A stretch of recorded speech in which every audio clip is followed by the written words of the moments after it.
During our Netflix night, my girlfriend dozed off on my shoulder with her phone unlocked. Notifications kept bombarding from Jimmy, gym trainer, saying, "Can't stop thinking about you," then another, "Your place or mine tomorrow? Your man won't suspect anything." I had been planning to propose next week. I stayed quiet and acted like nothing happened. A week later, I got down on one knee in front of her entire family, pulled out the ring box, and said, "Before I ask the big question, let me read some messages from Jimmy." Her face went white as I read every text aloud. This morning I woke up with 53 missed calls. The notification sound pierced through the quiet evening like a blade through silk. Sarah's phone, lying face up on the coffee table, illuminated with another message. Then another. And another.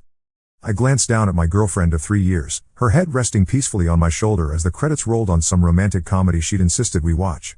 Her breathing was steady, soft snores escaping her lips. The engagement ring I'd hidden in my sock drawer upstairs seemed to burn through the floorboards, reminding me of the proposal I'd been planning for next week at her family's Sunday dinner. The phone buzzed again. This time, I couldn't ignore it. "Jimmy, gym trainer," flashed across the screen, followed by a preview of his message, "Can't stop thinking about you." My blood turned to ice. I told myself it was innocent.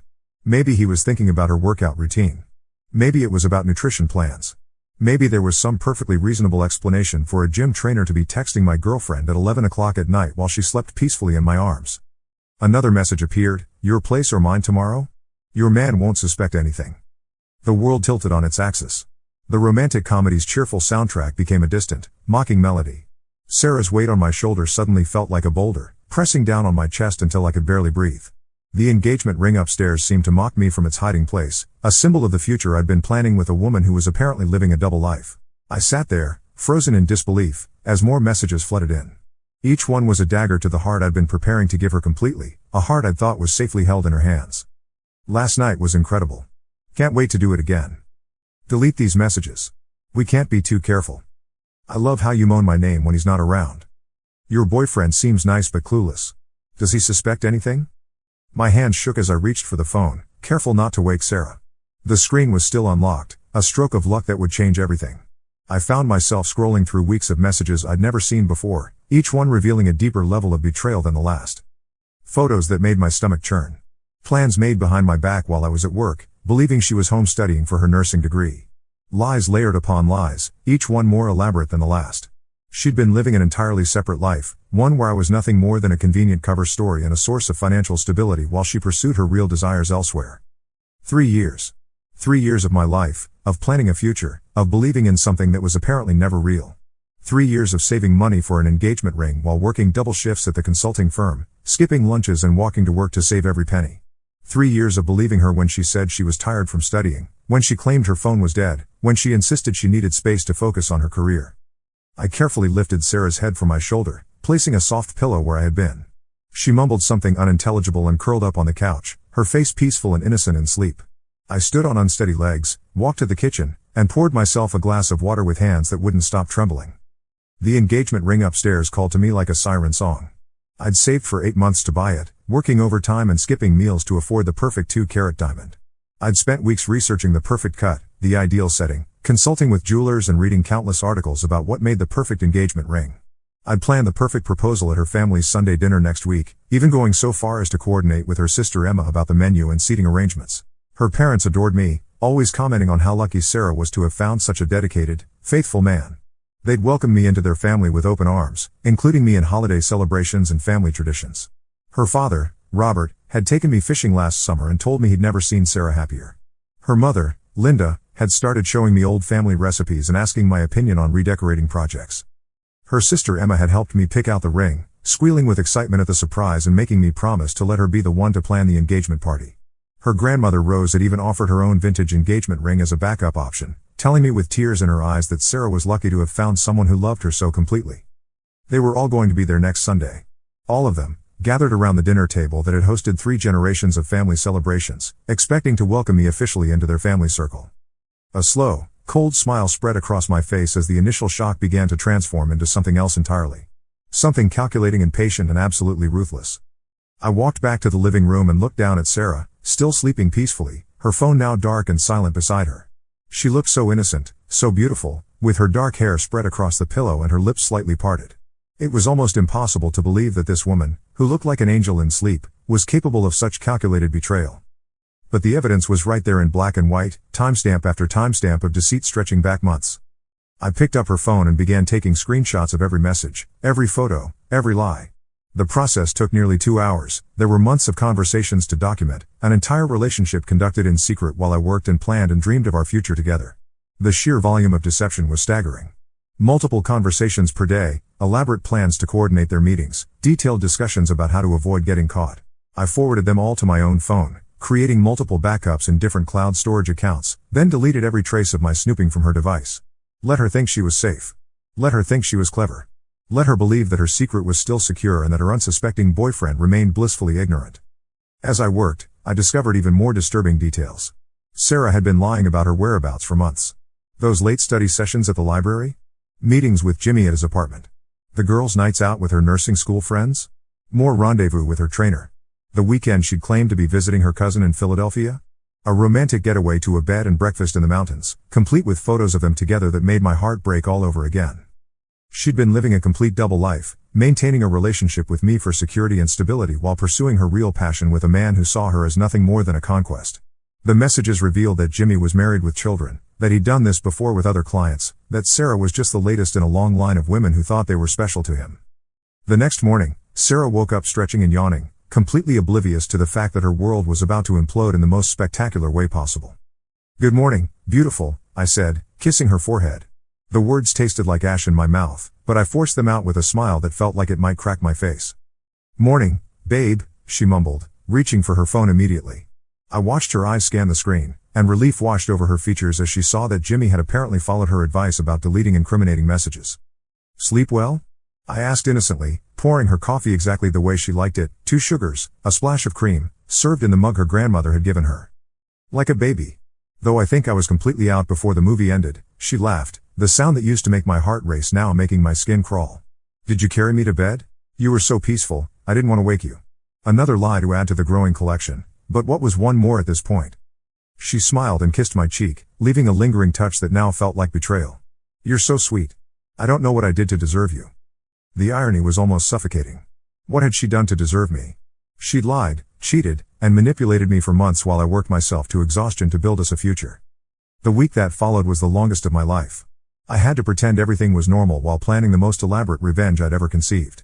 I went through the motions of our relationship like an actor playing a role I'd learned by heart, hitting every mark perfectly while my true feelings churned beneath the surface like a storm at sea. Monday morning, I woke up early and made Sarah her favorite breakfast, blueberry pancakes with maple syrup and fresh strawberries.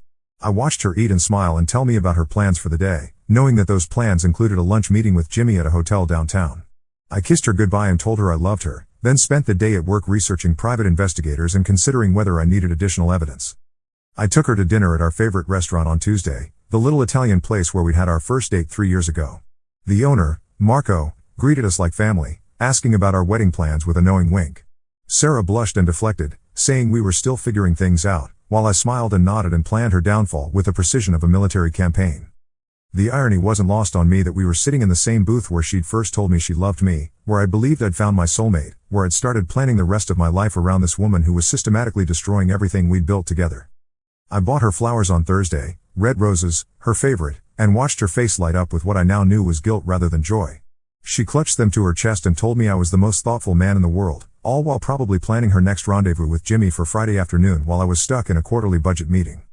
"You're amazing," she said, burying her face in the roses. "I'm so lucky to have you." "I'm the lucky one," I replied, meaning it in ways she couldn't comprehend. I even met Jimmy when I picked her up from the gym on Friday evening. The meeting had been carefully orchestrated. I'd suggested picking her up instead of having her take the bus, claiming I wanted to spend more time together. The truth was, I wanted to see my adversary face to face, to take his measure and understand what had drawn Sarah away from everything we'd built together. He was everything I'd expected and nothing I'd ever been, tall, muscular, covered in tattoos that told stories of a life lived without conventional boundaries. His confidence was magnetic, the kind that came from taking whatever he wanted without considering the consequences. His handshake was too firm, his smile too knowing, his eyes too familiar with my girlfriend's body. "Thanks for taking such good care of my girl," I said, shaking his hand and looking him directly in the eye. His grin widened, and I could see the amusement dancing in his expression. "She's lucky to have you, man. You're a real stand-up guy." The condescension in his voice was barely hidden. He was enjoying this, I realized. He got off on the deception, on the fact that he was sleeping with another man's girlfriend while that man remained oblivious. It was all a game to him, and I was the unwitting player getting checkmated at every turn. But soon, very soon, the game would change entirely. "I'm the lucky one," I replied, and meant it in ways he couldn't possibly understand. Sarah squeezed my hand as we walked to the car, her touch now feeling like ice against my skin. "You two would probably be great friends if you got to know each other better," she said with breathtaking audacity. "You should come work out with us sometime. Jimmy's an amazing trainer." The suggestion nearly made me laugh out loud. She was actually suggesting that I become friends with the man who was sleeping with my girlfriend behind my back. The level of manipulation required for such a suggestion was almost impressive in its audacity. "Maybe I will," I said, already imagining the look on both their faces when my true knowledge was revealed. That night, as Sarah showered off her workout, I finalized my plans with the meticulous attention to detail that had made me successful in my consulting career. I called her mother and confirmed that the whole family would be at Sunday dinner, all 8 of them, including her elderly grandmother Rose, who'd been battling heart problems and rarely made it to family gatherings anymore. I picked up the ring from the jeweler, where I'd had it resized one final time to make sure it was absolutely perfect. The jeweler, an elderly man who'd been in the business for 40 years, smiled as he handed me the velvet box. "She's a lucky woman," he said. "Not many men put this much thought and care into choosing the perfect ring." "I hope she thinks so," I replied, meaning it in ways he couldn't comprehend. I even bought a new shirt for the occasion, navy blue, because Sarah always said it brought out my eyes and made me look distinguished. I wanted to look my absolute best for what would be the most important performance of my life. Sarah noticed my unusually good mood and commented on it several times throughout the week. "You seem really happy lately," she said as we got ready for her family's dinner on Sunday morning. "Like, genuinely excited about something. Are you planning something special?" "I am," I said, adjusting my tie in the mirror while she did her makeup with practiced precision. "I have a really good feeling about today." She paused, mascara wand halfway to her lashes, meeting my eyes in the mirror. "Really? About what?" "You'll see," I said with a mysterious smile that hid the storm brewing beneath. She laughed and kissed my cheek, leaving a lipstick mark that I didn't bother to wipe off. "I love you, you know that? Whatever you're planning, I already love it." "I love you too," I replied, and for the first time in a week, I meant it. I loved the woman I'd thought she was. I loved the relationship I'd thought we had. I loved the future I'd thought we were building together. But that woman, that relationship, that future, none of it was real. It was all an elaborate fiction, and today was the day the final chapter would be written. The drive to her family's house was torture. Sarah chattered nervously about her week, about work, about her plans for the following week. Every word was a lie or a half-truth, every smile a mask hiding her deception. She talked about her study group, her patients at the hospital, her plans to take additional certification courses, all lies that covered the truth of her secret life. I nodded and responded appropriately, playing my part perfectly while my heart hammered against my ribs like a caged bird. The ring box felt like it weighed 1,000 pounds in my jacket pocket, and the phone containing all the evidence of her betrayal seemed to burn against my other pocket. Sarah's family home was exactly as I remembered, a sprawling colonial with a wraparound porch, surrounded by oak trees that had been planted when her grandparents first bought the property 50 years ago. The house represented everything I'd thought I was gaining by joining this family: stability, tradition, unconditional love, and acceptance. The house was warm and inviting, filled with the smell of her mother's famous roast chicken and the sound of her father's booming laugh echoing from the kitchen. These people had welcomed me with open arms, treated me like a son, included me in their traditions and celebrations. What I was about to do would hurt them too, but they deserved to know the truth about who their daughter really was. Her sister Emma hugged me at the door, bouncing on her toes with barely contained excitement. "Is today the day?" she whispered in my ear, her voice trembling with anticipation. "It certainly is," I whispered back, and her squeal of delight was so genuine that it almost broke my heart. Emma had spent weeks helping me plan this moment, suggesting the perfect timing, the ideal words, even the best position in the dining room for maximum impact. She'd been so excited about welcoming me officially into the family, about planning the engagement party, about helping Sarah plan the wedding. Her joy was infectious and genuine, and what I was about to reveal would devastate her almost as much as it would Sarah. The dining room table was set for 8 with her grandmother's finest china, the delicate porcelain with hand-painted roses that had been passed down through 3 generations. The table was adorned with fresh flowers from Linda's garden and candles that cast a warm, romantic glow over the entire scene. Sarah's parents, Robert and Linda, were there, along with her sister Emma and brother-in-law David, her grandmother Rose, Sarah, myself, and her younger brother Jake, who was home from college for the weekend. Everyone was in high spirits, chatting about work and school and upcoming family events. Jake was telling everyone about his latest college adventures, making his grandmother laugh with stories about his roommates' cooking disasters and his own attempts at doing laundry. Emma was showing off photos of her latest art project, a sculpture she was entering in a local competition that had consumed her free time for months. David was discussing his recent promotion at the engineering firm, and Sarah's parents were beaming with pride at their successful, accomplished children. The conversation flowed easily, naturally, the way it always did in this house. These people had a genuine love for each other, a bond that had been forged over decades of shared experiences, triumphs, and challenges. They'd welcomed me into this circle without reservation, and I'd treasured every moment of feeling like I belonged to something larger than myself. I waited until after the main course, when everyone was relaxed and full and happy, their guards down and their hearts open. Sarah's father was telling a story about his latest fishing trip, complete with exaggerated gestures and a fish that grew larger with each telling. Her mother was fussing over whether anyone wanted seconds, making sure everyone's glasses were full and that her grandmother was comfortable. It was perfect. They were all here, all the people who mattered most to Sarah, all the people whose opinions she valued above all others. All the people who were about to learn exactly who she really was behind the mask she wore so skillfully. Actually, I said, standing up and raising my glass of water, I have something I'd like to share with everyone. The table fell silent instantly. All eyes turned to me, faces bright with anticipation. Sarah's face lit up with joy, her hand moving instinctively to her heart. She knew what was coming, or she thought she did.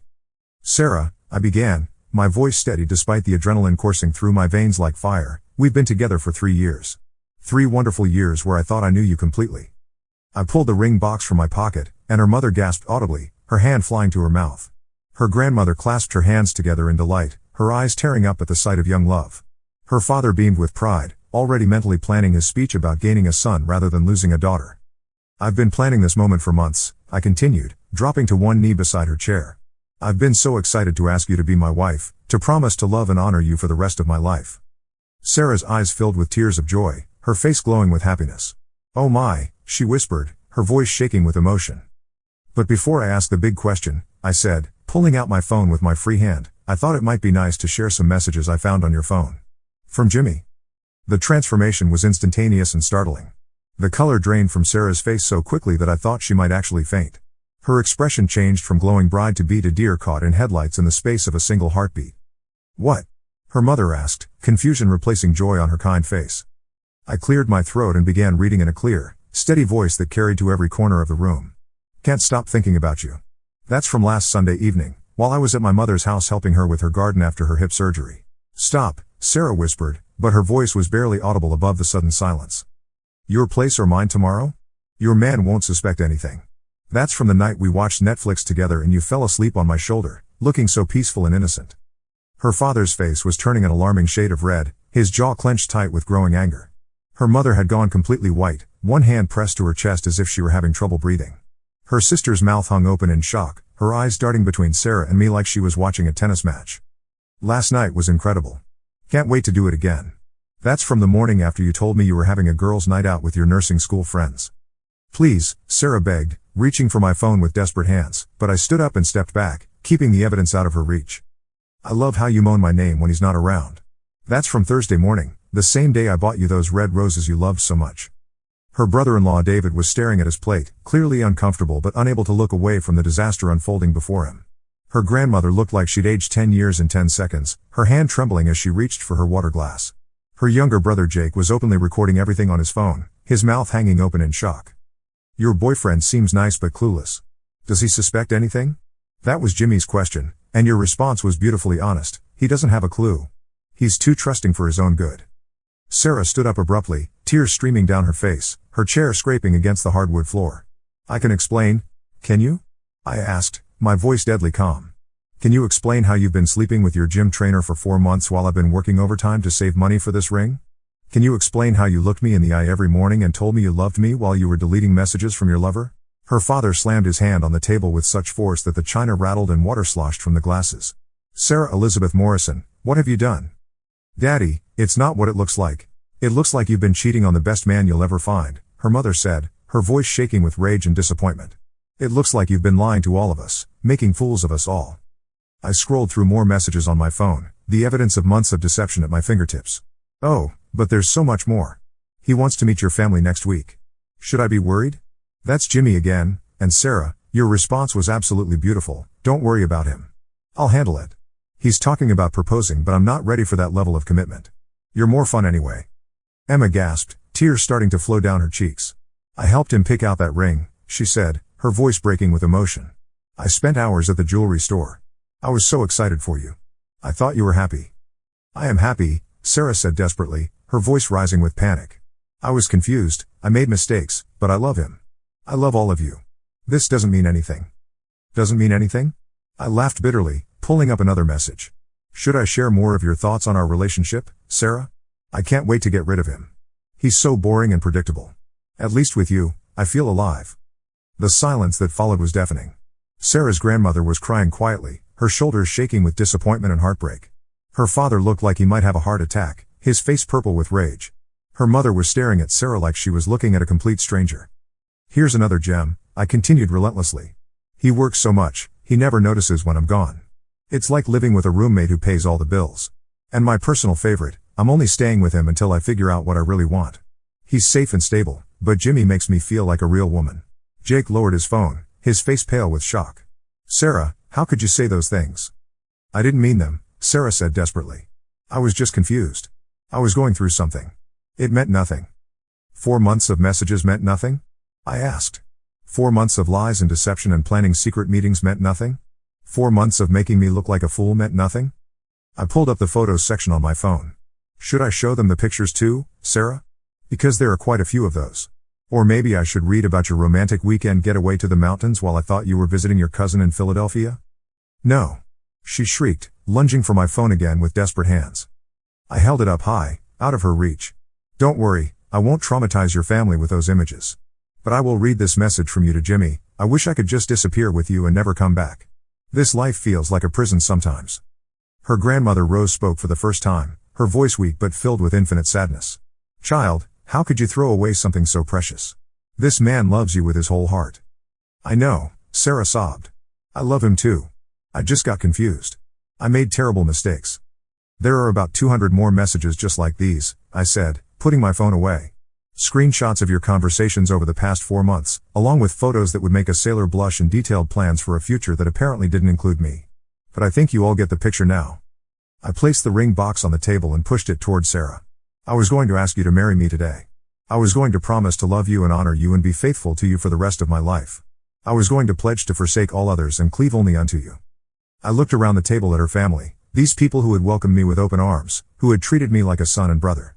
But apparently, those are just words to some people. Just meaningless sounds that you make when it's convenient. I love you, Sarah said desperately, her voice breaking with anguish. I made a mistake. It meant nothing. I'll end it right now. I'll never see him again. I'll do anything. You love me? I laughed, but there was no humor in it, only bitter irony. You love me so much that you've been planning to see him tomorrow afternoon while I'm at work? You love me so much that you've been using my business trips to conduct weekend getaways? You love me so much that you called me boring and predictable? I didn't mean it. Which part didn't you mean, Sarah? The part where you said you couldn't wait to get rid of me? The part where you said I was too trusting for my own good? The part where you said Jimmy made you feel alive in ways I never could? The part where you said living with me was like being in prison?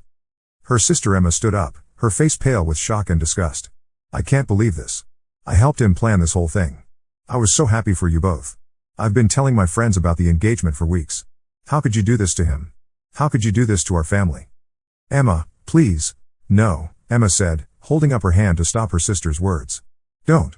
Just don't. I feel sick. I feel like I don't even know who you are. Sarah's father stood up slowly, his face a mask of controlled fury that was somehow more terrifying than shouting would have been. Get out, he said quietly. What? Get out of my house. Now. Daddy, you can't be serious. I have never been more serious about anything in my life. You have disrespected this man who has shown you nothing but love and devotion. You have disrespected our family who welcomed him as a son. You have disrespected yourself and everything we taught you about honor and commitment. I want you out of my house. Sarah looked around the table desperately, seeking an ally, a friendly face, anyone who might take her side. But every face showed the same mixture of disappointment, disgust, and betrayal. The family who had adored her, who had celebrated her accomplishments and supported her dreams, now looked at her like she was a stranger. Grandma Rose, she said, turning to her grandmother with tears streaming down her face. Please, say something. The elderly woman looked at her granddaughter with infinite sadness, her voice barely above a whisper. I've lived for 86 years, child, and I've seen a lot of heartbreak in my time. But I've never seen someone throw away something as precious as true love for something as worthless as cheap thrills and selfish pleasure. This isn't over, Sarah said, grabbing her purse from the side table with shaking hands. This isn't how this ends. Yes, it is, I replied calmly, my voice steady despite the emotional hurricane swirling around us. It's been over for months. I just didn't know it yet. She stood there for a moment longer, looking lost and desperate, her life imploding around her in real time. Then she stormed out of the dining room, her heels clicking against the hardwood floor. The front door slammed behind her hard enough to rattle the windows and shake the picture frames on the walls. The silence that followed was absolutely deafening. Everyone stared at their plates, processing what had just happened, trying to make sense of the devastation that had just unfolded in their family dining room. Finally, Sarah's mother spoke. "I'm so sorry," she whispered, tears flowing freely now. "I don't know what to say. I don't know how to apologize for what she's done to you." "You don't have to apologize," I replied, sitting back down heavily. "You didn't do anything wrong. None of you did. You raised her with love and values. What she chose to do with those lessons isn't your fault. You're still family to us," her father said firmly, his voice rough with emotion. "Whatever happens between you and Sarah, whatever legal mess this becomes, you're still family. You always will be." Her grandmother reached across the table and took my hand in her frail, trembling fingers. "She's lost the best thing that ever happened to her," she said softly. "And she's going to spend the rest of her life regretting it." "I hope not," I said, and meant it sincerely. "I hope she finds happiness someday. Real happiness, not the kind built on lies and deception." Emma hugged me tightly before I left, whispering apologies and promises to stay in touch. David shook my hand and told me I'd handled the situation with more grace and dignity than most men would have managed. Jake, still somewhat in shock, mumbled something about his sister being crazy and asked if I wanted to grab a drink sometime to talk about what had just happened.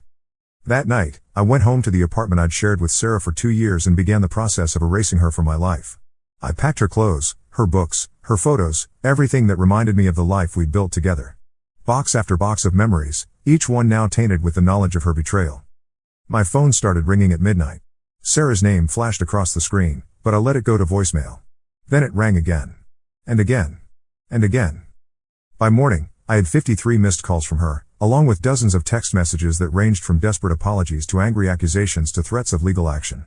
I read them all, cataloged them for potential future use, then deleted every single one.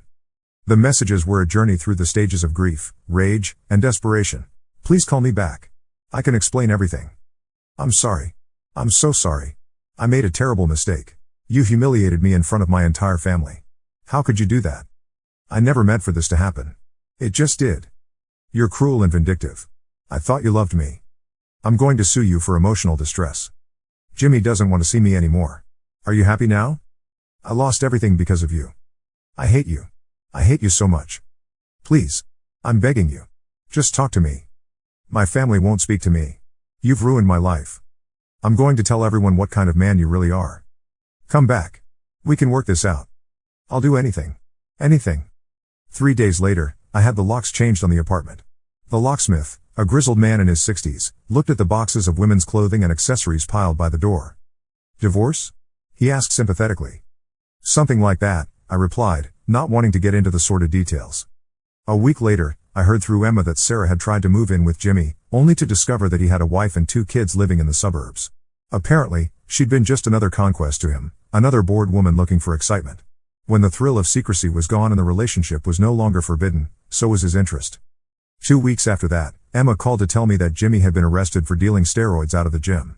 Sarah had apparently known about his illegal activities and had been helping him hide money from his drug sales. The police had found text messages between them discussing pickup locations and payment schedules. "She's in serious trouble," Emma said, her voice heavy with worry despite everything her sister had done. "She might be charged as an accessory. The lawyer says she could face real jail time." "I'm sorry to hear that," I said, and meant it. Despite everything she'd done to me, I didn't want to see her life completely destroyed. A month later, I got a call from a lawyer representing Sarah. She was trying to claim half of everything in our apartment, despite the fact that her name wasn't on the lease and she'd never contributed to rent, utilities, or furnishings. She was claiming we'd had a common law marriage and that she was entitled to half of my assets. The lawyer, a sharp woman in her 40s named Rebecca, laughed when I showed her the screenshots of Sarah's messages. "I don't think she'll be pressing this claim once her attorney sees these," she said with a satisfied smile. "In fact, I think she'll be running in the opposite direction as fast as possible." 6 months later, I heard through the family grapevine that Sarah had been fired from her job at the hospital for inappropriate conduct with a married doctor. Apparently, her affair with Jimmy hadn't been her first workplace romance, and her pattern of behavior had finally caught up with her. The nursing board was investigating, and she was in serious danger of losing her license permanently. Emma told me that Sarah had moved back in with her parents, but the relationship was strained beyond repair. Her father barely spoke to her, her mother treated her with cool politeness, and family gatherings were awkward affairs where Sarah sat alone while everyone else carried on conversations around her. She asks about you sometimes, Emma admitted during one of our monthly coffee meetings. She wants to know if you're seeing anyone, if you're happy, if you ever mention her. What do you tell her? I asked, genuinely curious. The truth. That you're doing well, that you seem happier than you've been in years, and that you never bring her up unless someone else does first. It was true. The months following the revelation had been difficult, but also strangely liberating. I'd thrown myself into work, earning a promotion and a substantial raise. I'd started working out regularly, not at Sarah's gym but at a new place across town where I could exercise without constant reminders of her betrayal. I'd even started dating again, though nothing serious yet. A year later, I ran into her at a coffee shop downtown. She looked terrible, thin, tired, with dark circles under her eyes and a haunted expression that made her almost unrecognizable. Her hair was unwashed, her clothes wrinkled, and she had the look of someone who had lost everything and was still falling. "Can we talk?" she asked, approaching my table with hesitant steps.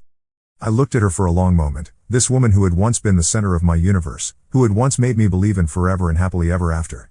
Now she was just a stranger, a cautionary tale, a reminder of how thoroughly someone could destroy their own life through selfishness and poor choices. "No," I said simply, and walked away. Behind me, I heard her start to cry, but I didn't turn back. That chapter of my life was closed, and I had no intention of reopening it. That night, I called Emma to check on the family. They were doing well, she told me. Her parents had gotten through the shock and embarrassment, though they still spoke about me often and with great affection. Her grandmother Rose had been asking about me just that morning, wondering how I was doing and whether I'd found someone new to love. "Have you?" Emma asked. "Found someone new, I mean?" I thought about Lisa, the veterinarian I'd been seeing for the past 3 months. She was kind and honest and funny, with a laugh that lit up her entire face. She looked at me like I was the most important person in her world, and she had never once made me doubt her sincerity. "Maybe," I said. "It's still early, but she's wonderful." "Good," Emma said, her voice warm with genuine affection. "You deserve to be happy. You deserve someone who appreciates what an amazing man you are." "Thank you," I said. "That means more than you know."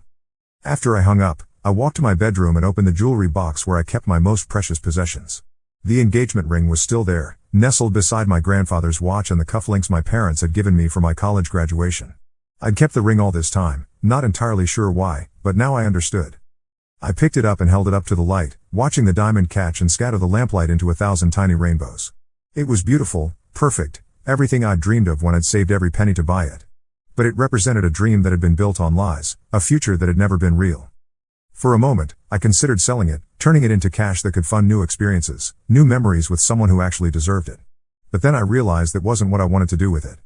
I put the ring back in the box and closed it gently. It would stay there, a reminder of the lesson I'd learned about trust and betrayal, about the importance of really knowing someone before pledging your life to them.